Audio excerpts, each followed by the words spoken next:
स्वादिष्ट मराठी किचनमध्ये आपल्या सर्व खवय्यांचं मनपूर्वक स्वागत. मंडळी, श्रावण महिन्यातला आणखी एक महत्वाचा सण म्हणजे नारळी पौर्णिमा आणि रक्षाबंधन. तर मग याचं औचित्य साधून आज आपण आपल्या स्वादिष्ट मराठी किचनमध्ये पाहणार आहोत एक स्वादिष्ट चविष्ट अशी सुमधुर मिठाई. आणि हो, अगदी सोप्या पद्धतीने आणि आपल्या घरच्या साहित्यांमध्ये होणारी ही मिठाई आहे. मग वेळ कशाला घालवायचा, आपण त्वरित जाऊया आपण आपल्या स्वादिष्ट मराठी किचन मध्ये आणि पाहूया ही मिठाई कशी बनवायची. रक्षाबंधन आणि नारळी पौर्णिमेनिमित्त आपण आज पाहणार आहोत मावा आणि नारळाची बर्फी. चला तर मग आपण साहित्य पाहूया. 1 कप पेक्षा थोडं कमी डेसिकेटेड कोकोनट, पाऊण कप साखर, अर्धा कप पेक्षा थोडं जास्त मावा. ग्रॅम मध्ये म्हटलं तर हा 100 ग्रॅम मावा आहे. अर्धा कप पेक्षा थोडं जास्त दूध, सजावटीसाठी बदामाचे काप, त्यानंतर स्वादानुसार वेलची पूड आणि मावा भाजण्यासाठी 1 चमचा तूप. चला तर मग आता खव्या आणि नारळाची रक्षाबंधन आणि नारळी पौर्णिमा स्पेशल बर्फी तयार करायला घेऊया. इथे मी प्रथम एक नॉनस्टिक पॅन मध्ये 1 चमचा तूप घालून घेतोय. आता हे तूप गरम झालेलं आहे. यात आपण किसलेला मावा घालणार आहोत.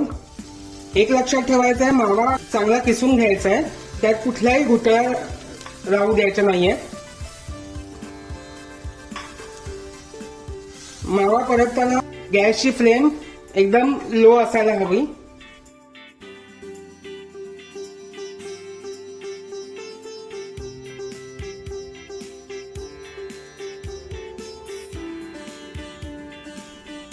आता तुम्ही इथे बघू शकता मावा परतून झालेला आहे. आता यात आपल्याला कॅस्टर शुगर घालायची आहे.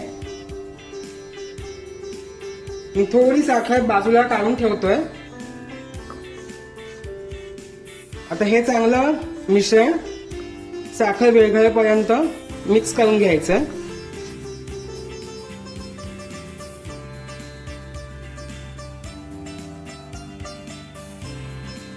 आता यात आपल्याला दूध घालायचंय. दूध घालून चांगलं हे मिश्रण मिक्स करून घ्यायचंय आणि यात मावा चांगला विरघळला गेला पाहिजे.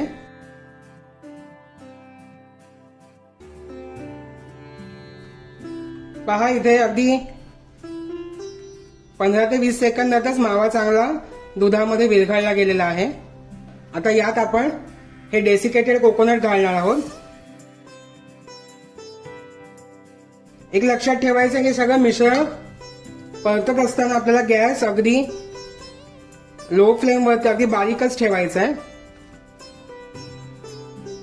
आता हे मिश्रण चांगलं मिक्स करून घ्यायचं आहे आणि या मिश्रणाचा एक गोळा होईपर्यंत हे आपल्याला शिजवून घ्यायचं आहे.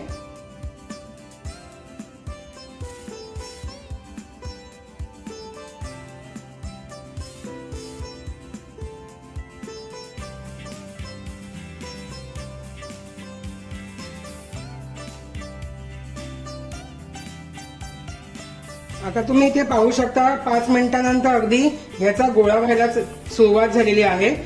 आता आपण गॅस बंद करणार आहोत आणि यात आपण स्वादानुसार वेलची पावडर घालून घ्यायची आहे.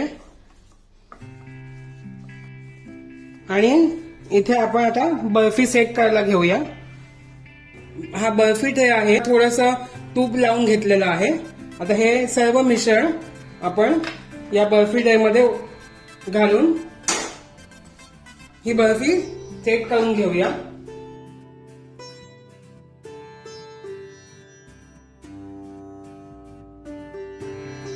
आता तुम्ही इथे पाहू शकता बर्फीचं मिश्रण ट्रे मध्ये सेट करून झालेलं आहे. यावर आपण बदामाचे काप घालणार आहोत सजावटीसाठी.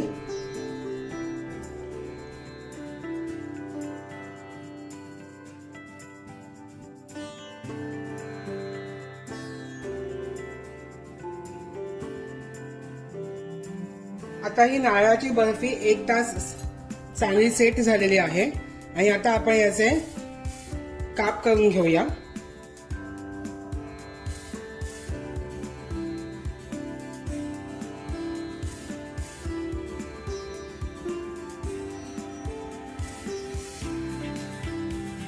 आता तुम्ही इथे पाहू शकता ही बर्फी अगदी सहज रीतीने ते मधनं बाहेर येते आणि चांगली अगदी सेट झालेली आहे.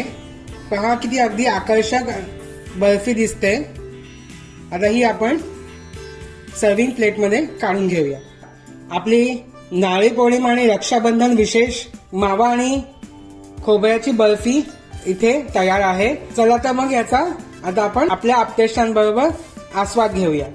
तर पाहिलं ना खावयानं अगदी किती सोप्या पद्धतीने घरच्या साहित्यामध्ये आणि झटपट अशी ही मिठाई बनवून झाली. तर मग या नारळी पौर्णिमा रक्षाबंधनाला ही मिठाई तुम्ही घरी नक्की तळून बघा आणि आपल्या आप्तेष्टांना सणाचा आनंद द्या. तर मग भेटूया नवनवीन पारंपरिक आणि वैविध्यपूर्ण रेसिपीज घेऊन आपल्या स्वादिष्ट मराठी किचनच्या पुढच्या भागात. तोपर्यंत स्वस्त राहा, मस्त राहा. आमच्या चॅनलला तुम्ही नक्कीच सबस्क्राईब करा ही आम्हाला नक्कीच खात्री आहे. तर मग भेटूया पुढच्या भागामध्ये. तोपर्यंत स्वस्त राहा, मस्त राहा. धन्यवाद.